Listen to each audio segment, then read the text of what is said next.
Bonjour amis du jeu d'échecs pour cette nouvelle vidéo. Aujourd'hui, je vais vous parler de la simultanée que l'ancien champion du monde russe Vladimir Kramnik a donnée dans le cadre du jubilé des 100 ans du cercle d'échecs de Nyon. Alors, cette simultanée a eu lieu le samedi 24 septembre 2016. Je ne sais pas s'il y a besoin de présenter Vladimir Kramnik, c'est donc l'ancien champion du monde d'échecs, il est russe. Il est devenu champion du monde d'échecs en l'an 2000 en battant une légende du jeu d'échecs qui s'appelle Garry Kasparov. Il est actuellement toujours numéro 2 mondial avec un elo supérieur à 2800, donc un joueur extraordinairement fort.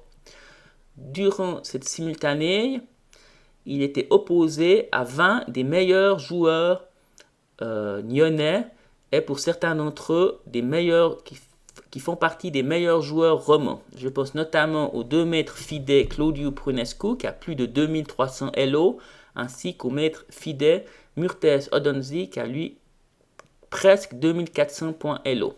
Et les autres joueurs de la simultanée, pour environ 70% d'entre eux, même plus, avaient un elo supérieur à 2000 points elo. Donc l'opposition face à Kramnik était extrêmement forte. Et malgré cela, malgré cette opposition extrêmement forte, Vladimir Kramnik n'a pas fait dans le détail puisqu'il a gagné sa simultanée 19,5 à 1,5. Donc c'est très impressionnant. Je crois que ce résultat a impressionné non seulement les joueurs, mais également les spectateurs dont je faisais partie. Voilà. Donc aujourd'hui, je vais analyser la partie du héros du jour, c'est-à-dire la personne qui a fait match nul, qui a réussi à faire match nul contre Vladimir Kramnik, et il s'agit de Pascal Gay, un joueur bien connu en Suisse romande qui a environ 2200 points elo. Alors comme toujours, si vous voulez revoir par après cette partie, vous pourrez le faire au moyen du lien qui se trouve en bas de cette vidéo et qui vous renvoie sur un échiquier interactif. Donc voilà, donc vous voyez, j'ai tourné l'échiquier avec les noirs en bas parce que dans une simultanée, le joueur qui donne la simultanée a toujours les blancs. Donc les blancs ici, Vladimir Kramnik, et les noirs, Pascal Gay. Vladimir Kramnik joue E4. Pascal répond E5, cavalier F3, cavalier C6, fou B5. Alors là, on reconnaît l'ouverture espagnole qui est aussi dite Ruy Lopez. Alors Ruy Lopez, du nom d'un célèbre joueur espagnol du XVIe siècle, Ruy Lopez de Segura, qui à son époque était surnommé le père de la torille. Alors Ruy Lopez de Segura était convaincu, et probablement à juste titre, que son coup fou B5 était le meilleur dans cette position et que son ouverture était meilleure que les deux autres grands coups qu'on jouait à l'époque, et qu'on joue toujours d'ailleurs, qui était fou C4, qui est l'ouverture jouée plutôt par les Italiens, c'est pour ça que c'est l'ouverture italienne, et F4, donc un peu avant, F4 au deuxième coup, qui était l'ouverture, le gambit du roi. Voilà. Ruy Lopez était convaincu que fou B5 était le meilleur coup et je pense qu'il avait raison. Ici, il y a évidemment beaucoup d'options. Alors, Pascal va jouer la variante la plus connue, qui est A6, qui porte, cette sous-variante de l'espagnol, porte elle-même le nom d'un autre champion très célèbre qui s'appelle Paul Morphy. Alors, Paul Morphy, un Américain du milieu du 19e siècle, qui est une étoile filante, un peu comme Bobby Fischer 120 ans plus tard, puisqu'il est venu en Europe en 1858. Il a battu tous les joueurs de l'époque, dont tous les plus forts, tout le monde, Anderson, tout le monde. Et puis il est reparti ensuite en Amérique, puis on n'en a plus jamais entendu parler. Donc voilà, il est venu, il a vaincu et il est reparti.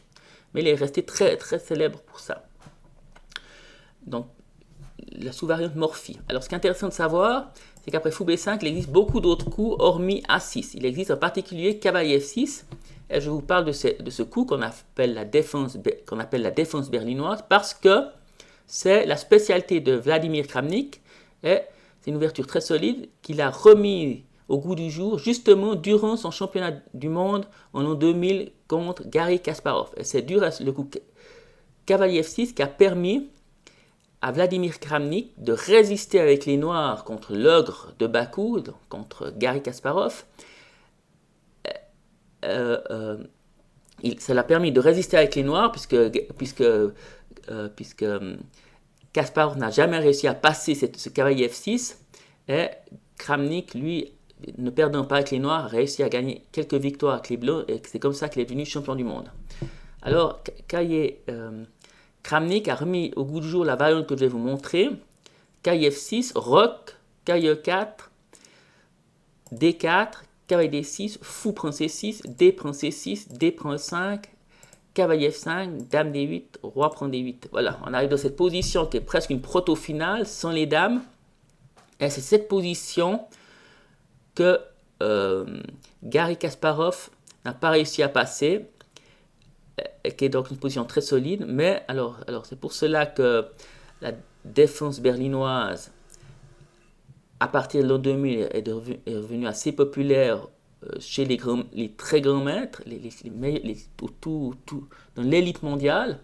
Mais par contre, le mouvement n'a pas vraiment suivi chez les joueurs amateurs parce que c'est considéré comme une ouverture de par l'échange des dames, comme une ouverture un petit peu ennuyeuse. Parce que là, c'est très positionnel, enfin, il n'y a pas vraiment tactique. Voilà. Mais très solide. Donc après fou B5, réhabilitation du coup cavalier F6. Mais Pascal joue ici le grand coup qui est également A6. Fou A4.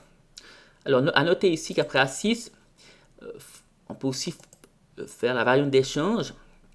Fou prend C6, qui a connu son heure de gloire à un moment donné quand Bobby Fischer l'a joué pendant un certain temps, là le célèbre Bobby Fischer des années 70, à un moment donné la variante d'échange a reconnu son heure de gloire et ensuite elle est retombée dans l'oubli. Fou A4, donc après cavalier F6, D3. Alors là, très intéressant coup de Vladimir Kramnik, étant donné que c'est également ce que j'appellerais ces variantes rampantes sont également en train de revenir au goût du jour. Par variante rampante, j'entends des variantes où on joue D3 et non pas D4. On retient donc le coup D4 et on joue de manière un peu de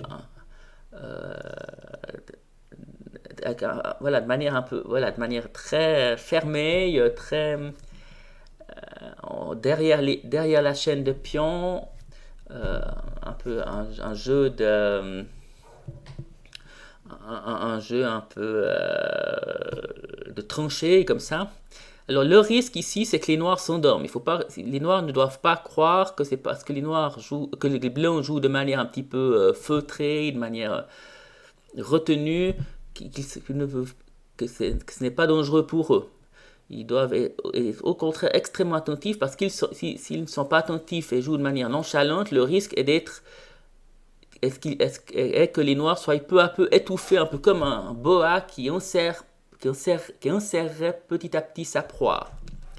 Donc avant on joue toujours, mais les variantes qu'on jouait de préférence il y a quelques années, c'était plutôt les variantes plus ouvertes où on faisait C3 dans le but de jouer D4. Alors par exemple, je vous montre, on jouait plutôt roc, fou E7, tour E1, B5, fou B3, D6, C3, roc, H3, cavalier A5, fou C2, C5, D4. Et là, on voit que le pion blanc n'a pas fait une halte en D3, il passe directement en D4. Et là, on voit qu'il y a plein de leviers possibles. Donc, il risque d'avoir des échanges au centre. Donc, la position est très ouverte, très tendue. Voilà, c'est comme ça qu'on jouait il y a encore peu. Et puis maintenant, comme le joue Kramnik, plutôt D3 et on attend avec les blancs, on regarde un peu ce qui se passe. Voilà, c'est plutôt comme ça. Et voir aussi que D3 crée une petite menace, mine de rien. Une petite menace, c'est de gagner le pion E5, puisque maintenant D3 protège aussi E4. Alors par exemple, si les noirs justement jouent de manière joue un petit peu de manière légère. Par exemple, si je joue fou E7, qui est un mauvais coup, mais juste pour vous montrer, le risque, si on joue par exemple ici, par exemple, les blancs peuvent jouer fou prend C6, D prend C6, cavalier E5, et voilà, les blancs ont gagné un pion. Donc voilà. Voilà. Donc le pion E5, après D3, le pion E5 est attaqué. Donc les noirs doivent ici se préoccuper de cette menace. Et Pascal va donc jouer D6 qui protège E5. Il y avait ici une autre idée intéressante, ça aurait été peut-être de jouer fou C5 qui est envisageable. Alors vous allez me dire, mais qu'est-ce qui se passe si les blancs essaient de gagner le pion? Alors on va voir. Si les blancs jouent fou prend C6, qui n'est pas forcément très bon, D prend C6 et cavalier E5, et bien maintenant le coup terrible dame D4, et on voit que dame D4 menace le mat en F2 et menace le cavalier E5, donc les noirs vont gagner le cavalier et gagner la partie. Donc ça, il y avait ce petit piège possible. Évidemment, Kramnik ne serait pas tombé dans ce piège. Mais fou C5, suivi après de D6, était également une option envisageable. Mais D6 tout de suite est évidemment parfaitement bon.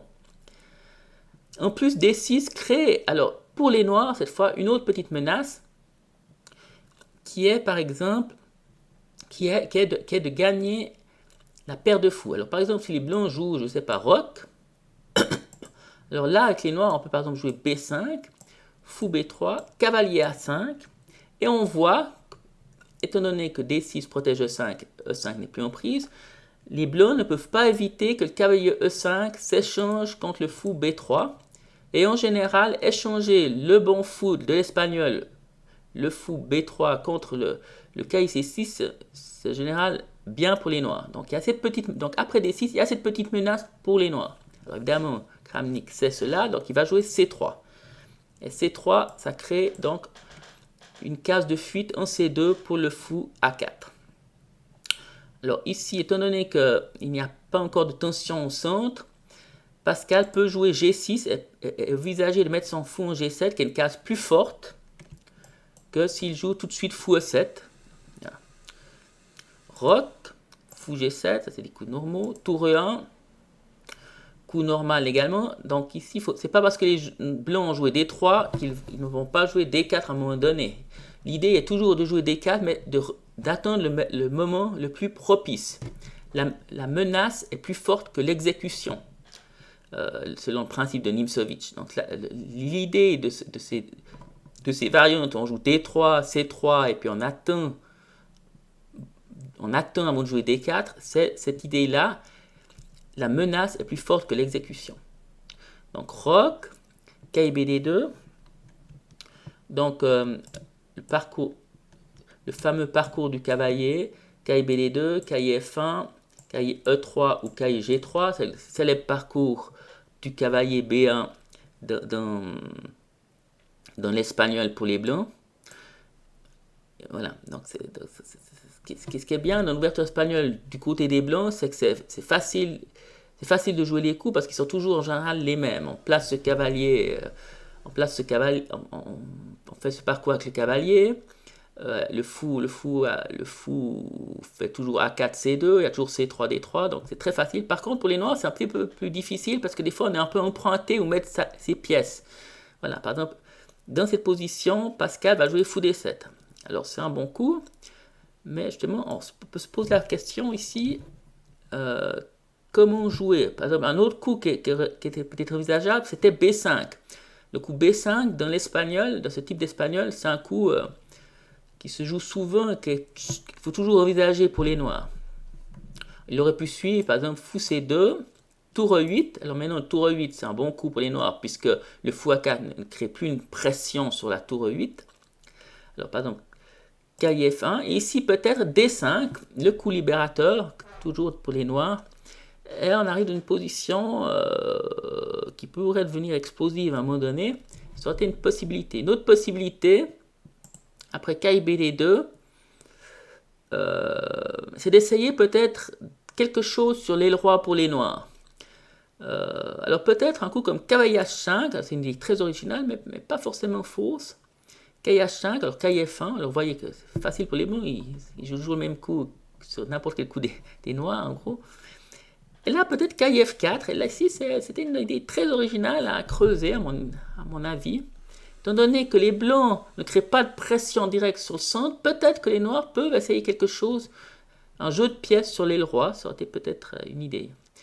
Donc là, Pascal a joué fou d7, c'est un développement normal. KIF1, donc vous voyez pour les blancs c'est facile, comme je disais, c'est facile de jouer, c'est toujours les mêmes coups. Ici, dame 8, alors on va voir l'idée de ce coup après, l'idée qui est de créer une batterie fou d7, dame 8 sur cette diagonale E8 A4. On va voir l'idée plus loin, KG3, lui Kramnik se pose pas de questions, il fait son parcours de cavalier. Et ici, Pascal joue son idée, le pourquoi il a joué dame 8, cavalier D4. Il entre dans des complexifications tactiques.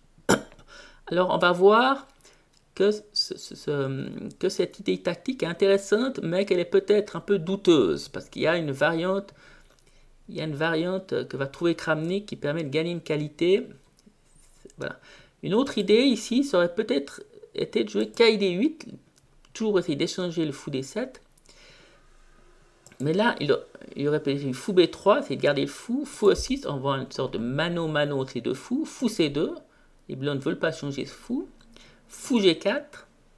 Et peut-être ici H3, fou prend F3, dame prend F3, KI6, voilà un remplacement intéressant de ce cavalier E6.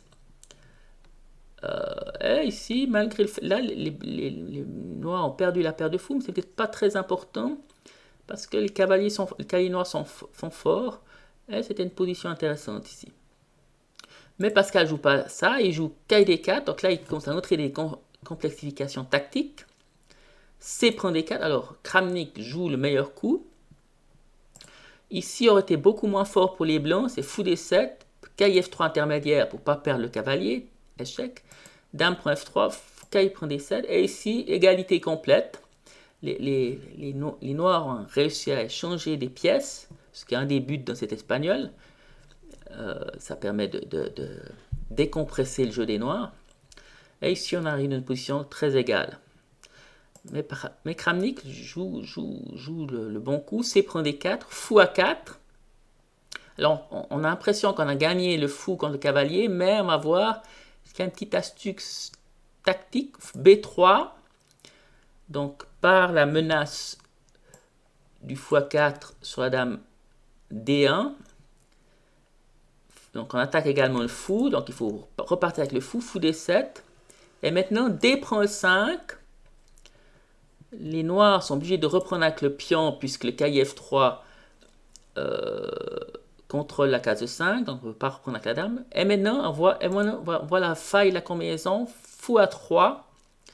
Et on voit que depuis A3, la tour F8 est menacée et ne peut pas s'enfuir. Donc les blancs vont gagner à qualité. Mais les noirs vont obtenir quelques compensations quand même.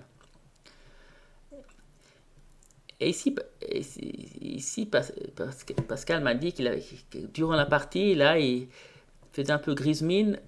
Mais en fait, c'est pas si clair comme on va le voir. Et on va voir que Pascal va se défendre avec pugnacité, avec la pugnacité de la défense avec pugnacité d'une position un peu inférieure est une grande qualité aux échecs. Alors fou G4, excellent coup de Pascal, qui voit où se trouvent ces compensations. Et les compensations, ça va être le pion D3 et les cases noires, en particulier la case D4. Donc il faut éliminer le défenseur de la case D4, qui est le KIF3, c'est pour ça que le fou G4 est un excellent coup. H3, fou prend F3, dame prend F3. Nouveau excellent coup de Pascal, cavalier D7. Alors c'est un excellent coup parce que l'idée c'est de placer ce cavalier D7 en D4 en passant par F8, E6, D4. Et si les noirs arrivent à mettre leur cavalier en D4, ils auront de bonnes compensations pour la qualité. Alors, Kramnik, évidemment, prend la qualité. On reprend le cavalier, voilà. Et ici, si on analyse bien, alors évidemment, les blancs ont l'avantage, mais c'est pas... Il y a des compensations pour les noirs qui sont, comme j'ai déjà dit, du fait que le pion D3 est très faible, est arriéré. et les cases noires sont faibles, en partie. Hein, la case D4, la diagonale ici. Voilà, donc il y a quand même quelques compensations. Ici, les blancs ont joué un coup qui va beaucoup impressionner Pascal, m'a-t-il dit, mais qui n'est pas très bon. Vladimir Kramnik sent très bien que le cavalier noir menace d'aller en D4 et il veut l'empêcher absolument, donc il va resacrifier directement le pion D3. Le pion D3, il va le sacrifier en faisant D4, comme ça il y aura un pion noir en D. Mais alors ça paraît terrible ce coup, mais pour gagner, probablement que les blancs auraient dû accepter de jouer plus passivement, plus défensivement plutôt, disons, et de profiler la qualité d'un long terme. Donc commencer avec par exemple cavalier 2 pour regrouper les pièces, cavalier 6, tour AC1, tour D8. Alors on voit une pression noire, certes, sur D3 et D4, mais peut-être c'est la bonne manière de jouer. Donc commencer par accepter une pression positionnelle contre la qualité, regrouper les pièces et peu à peu essayer de prendre l'avantage d'accroître l'avantage à cause de l'avantage matériel. C'était une approche peut-être plus lente, mais qui aurait pu se rapporter au blanc qu'une attaque directe comme ça. Parce qu'après D4, les noirs simplement prennent le pion et on voit qu'il n'y a déjà plus qu'un seul pion contre la qualité, qu'il y a un pion pour les noirs de plus contre la qualité, donc la différence matérielle se réduit, et le pion contre la qualité, c'est un pion passé, soutenu par le fou, qui va être soutenu par la tour, donc ce n'est plus du tout évident. Ici, la position s'est bien rééquilibrée. Les blancs, toujours très entreprenants, poussent le pion E5. Alors on voit que l'idée, c'est évidemment d'essayer de placer quelque chose en F6, mais les noirs ont de la ressource. Dame B5, étant donné que les pièces blanches sont braquées sur l'aile roi, les noirs essayent voient bien qu'il faut que tout leur jeu est sur pion D4, alors ils essayent de contrôler la case qui est devant, enfin, pour essayer de le pousser, débarrasser le chemin, créer aussi des petites menaces sur l'aile dame. Voilà. Là, de nouveau, Kramnik joue de manière très entreprenante, mais trop entreprenante. Le coup à 4 attaque la dame, mais ça attaque la dame, certes, mais ce pion B3 devient un peu faible. Fou B4, fou B6. Alors on peut envisager fou B4 justement. Enfin, fou B6, ça va aussi. B4. Alors on voit que Kramnik n'a pas peur de mettre ses pions en prise. Alors Pascal va jouer tour E8, commencer par mettre la pression sur le pion blanc E5. Dame B4 est également possible, malgré le fait qu'on puisse jouer tour B1, dame A5, qui empêche tour prend B7 à cause de dame prend E1, intermédiaire. Alors dame prend B7, tour D8, F4 peut-être, et D3, c'est aussi une variante incertaine, à voir. Bon, mais tour E8 est possible. Alors ici, les blancs auraient pu jouer peut-être tour à B1, mais ils jouent dame D3. Bon, ils commencent à avoir un peu peur du pion passé, peut-être. Cavalier 6, alors on voit que les pièces noires se redéploient bien, elles sont toutes bien placées. Le fou là est bien passé, ce cavalier est bien passé, la tour attaque, dame soutient le pion D4, menace B4, donc toutes les pièces noires sont bien développées, elles jouent toutes, elles sont bien coordonnées. À l'inverse, les tours blanches n'exercent pas de pression énorme. Donc il y a une totale compensation pour la qualité ici. Cavalier 4, voilà, toute l'idée de Kramnik après D4 et E5, c'était d'essayer d'arriver en F6, mais en fait, c'est pas une menace. C'est pas une grande menace parce que le cavalier 6 tient bien la case G7, donc même si un pion blanc qui arrive en F6, il risque pas tellement d'avoir de mat en G7. Tour D8, Pascal replace sa tour derrière le pion passé. De nouveau, il y avait peut-être tout de suite dame B4, cavalier F6, fou E prend F6, dame D6, également jouable. De même, donc c'est très complexe, après cavalier E6, de même, on aurait pu la prise du pion tout de suite est également possible. Fou prend 5, dame C4, D3, voilà, ouvre, donne le pion, mais menace de prendre le cavalier, tour à D1, tour D8, c'est un peu la partie, ça. C'est également possible, donc beaucoup de possibilités pour les noirs. Tour D8, très bon. Dame C4. Fou E5. Alors là, Pascal m'a dit qu'il aurait pu jouer D3 et revient à la variante que j'ai montrée avant. D3 était possible. Alors ici, par exemple, on peut faire tour AD1, fou E5, cavalier C5, tour D4.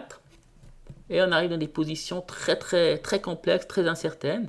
Après D3, si on essaie de faire cavalier F6, fou F6, E prend F6, tour D4 de nouveau. Et on voit que ce pion F6 n'est pas si menaçant que ça pour les blancs, parce que le cavalier E6 est un très bon défenseur.